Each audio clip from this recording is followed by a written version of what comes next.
In 1539, Spanish explorer Hernando de Soto marched into the Tennessee River Valley searching for gold, and the Cherokee handed him bread made from a small orange fruit he said tasted better than anything he had crossed an ocean to find.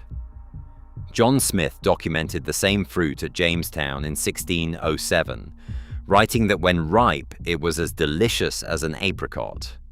Every European explorer who followed for the next 200 years recorded the same astonishment. Today, most Americans cannot name the tree, though it still grows wild in 26 states. Every European explorer who set foot in the eastern woodlands seemed caught off guard by the same fruit.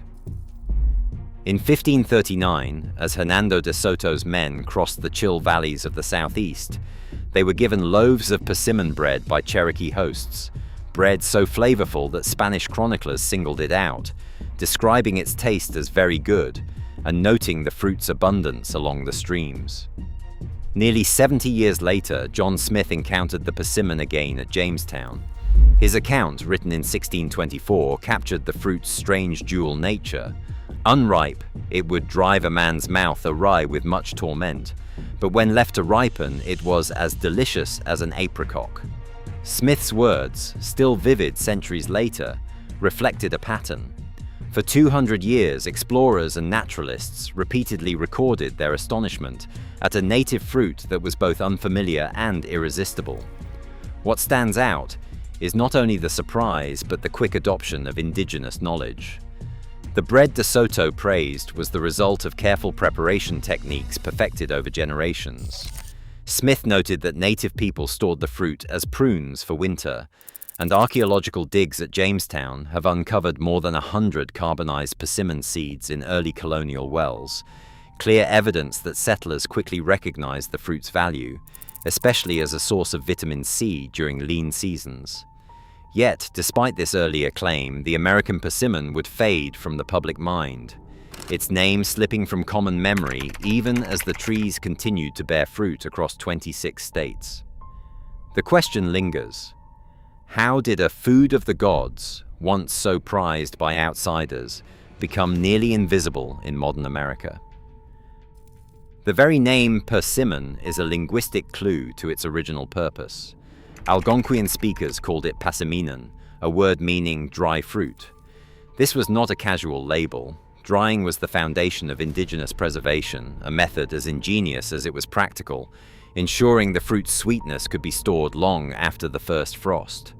Among the Cherokee, persimmon bread was a staple, a dense loaf made by mixing mashed ripe pulp with cornmeal and fat, then baking it on flat stones. These loaves, praised by De Soto's chroniclers, lasted for months, sustaining families through lean winters. The Rappahannock living along the tidewater rivers took a different approach. They fermented dried persimmon cakes in water with sweet potato peelings, producing a mildly alcoholic beer that refreshed in the heat and carried ceremonial meaning. On the southern plains, Comanche hunters relied on portable cakes, thin slices of persimmon dried in the sun, then pounded together with animal fat and nuts. These cakes, stored in hide bags, fueled journeys across grasslands where fresh food was scarce. Seminole women in the Everglades, facing the challenges of humidity and rain, dried persimmons on raised sandbanks, creating a shelf-stable food that could withstand the season's unpredictability. Each method reflects a deep understanding of place, how to turn abundance into resilience, fruit into memory.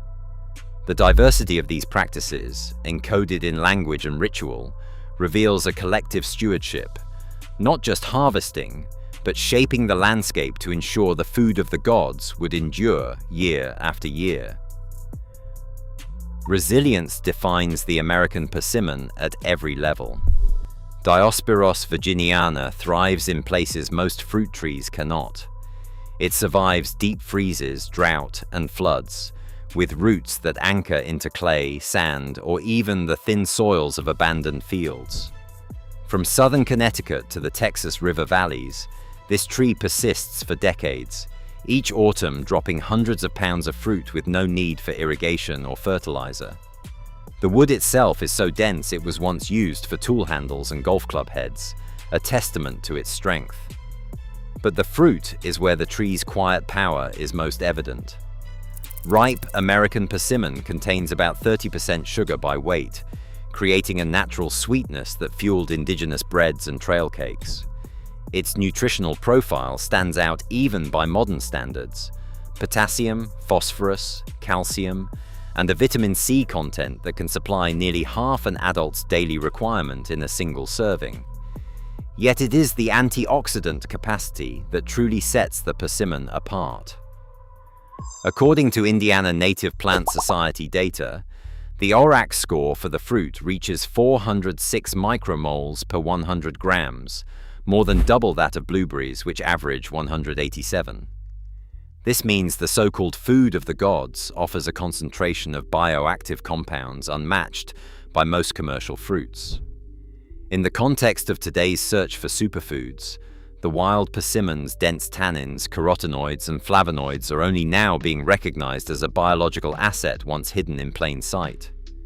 The tree's ability to thrive without human intervention, while producing such a potent nutritional package, raises a stark question. Why did this native powerhouse fade from the American table, even as imported species took its place? The American persimmon earned a rare distinction in the early 19th century. In 1820, the United States Pharmacopoeia, the nation's official medical standard, listed Diospyros virginiana bark as a recognized remedy. For 62 years, through every revision, the persimmon held its place alongside staple botanicals. Medical guides and dispensatories of the era described its bark as a tonic and astringent, prescribed for fevers, chronic dysentery, and uterine bleeding. King's American Dispensatory recommended a decoction for treating intermittent fevers, and powdered seeds were brewed as a tea for kidney stones. Army medical manuals included recipes for persimmon bark wash to clean wounds on the frontier, and the bark fetched up to 20 cents per pound, a sign of its economic value as a homegrown substitute for imported drugs. Yet, in 1882, the persimmon vanished from the Pharmacopoeia. No scandal, no public debate. The committee minutes reveal only a quiet consensus. Botanical medicines that could not be standardized or that lacked a single chemical marker would be dropped in favor of new laboratory compounds like quinine. The persimmon, once official, was erased not for lack of efficacy, but for failing to fit the new pharmaceutical order. In the space of a single revision, a native medicine with deep roots was written out of the nation's medical record. Its absence paved the way for imported species and manufactured drugs to take its place. Commodore Matthew Perry's 1855 expedition to Japan set in motion a quiet upheaval.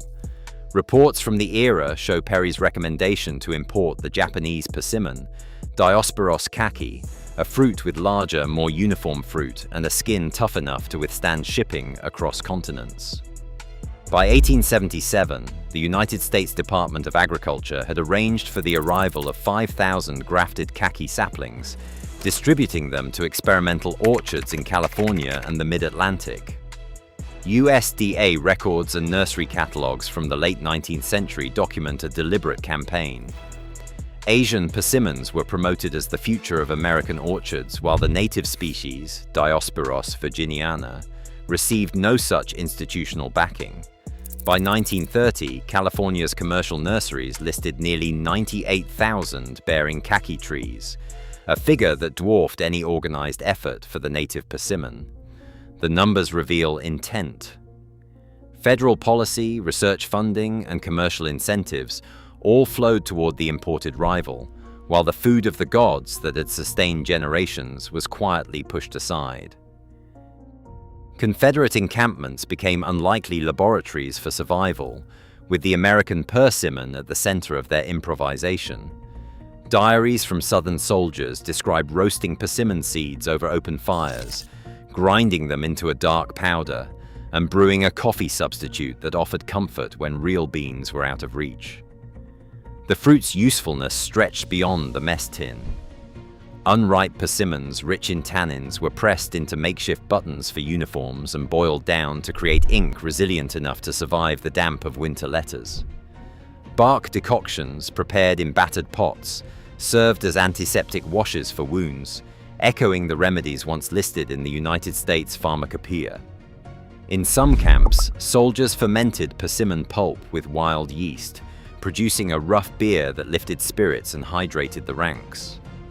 Museum collections still hold examples of persimmon seed buttons and faded letters penned in the fruit's ink, quiet artifacts of a tree that stood between hunger and hope in a nation at war. Scientific validation has shifted the American persimmon from a relic of the past to a subject of modern action. In 2003, a team from the American Association for Cancer Research isolated betulinic acid from persimmon bark, showing it could trigger apoptosis in melanoma cells.